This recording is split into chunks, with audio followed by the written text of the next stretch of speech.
Non vedo l'ora che arrivi il 25 settembre perché il voto alla Lega è garanzia di autonomia. Con i 5 Stelle, col PD non ci si è riusciti. Diciamo che in passato anche qualche alleato di centrodestra sull'autonomia non sempre è stato sensibile. Sto giro ci siamo, sto giro tocca a noi e non vedo l'ora. Cosa? L'autonomia con Fratelli d'Italia? Sì, perché c'è nel programma. C'è nel programma. No, la Meloni non può dire ni.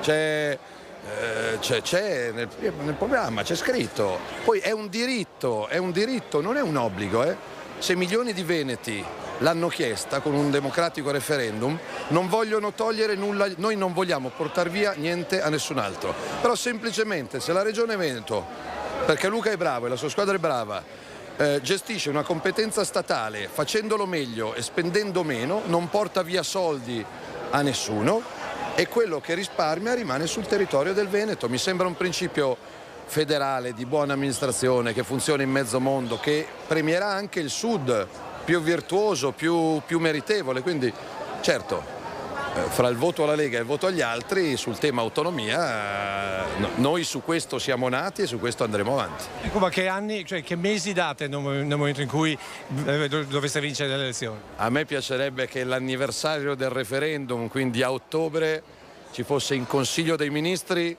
la legge quadro, che costa zero, non occorrono soldi, si può fare, le elezioni sono il 25, il nuovo Parlamento è convocato per il 13, il governo ce l'ha in carica subito dopo e quindi dopo 5 anni dal referendum avere l'approvazione almeno in Consiglio dei Ministri per me sarebbe un orgoglio, oltre che essere giusto per milioni di cittadini che hanno detto sì al referendum. Non hanno molto i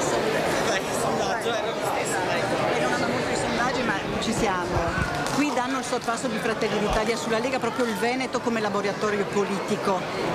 Che effetto farà se fosse così? Si processa a Salvini o si processa a Zaia? Ma mi stupisce che lei faccia le domande sui sé, sull'oroscopo, sul sondaggio. Secondo me se lei chiedesse a questa gente qua qual è l'emergenza sono le bollette. Mi stupisce che nessuno abbia chiesto niente sulle bollette. Lei parla di processi. Io voglio una riforma della giustizia con processi più veloci e non con l'immunità parlamentare. Il sondaggio c'è il 25 settembre. Capisco che alcuni di voi giornalisti alimentino presunte divisioni. Ognuno fa il suo mestiere. Io sono convinto che a Treviso in Veneto la Lega prenderà un voto in più di tutti gli altri e mi spiace che molti di voi ignorino l'emergenza bollette, luce e gas, che è l'emergenza nazionale. Tutto qua. Poi non voglio insegnare il mestiere a nessuno, però se devo scegliere fra la bolletta e il sondaggio, io la domanda la farei sulla bolletta. La ricetta di Salvini per le bollette?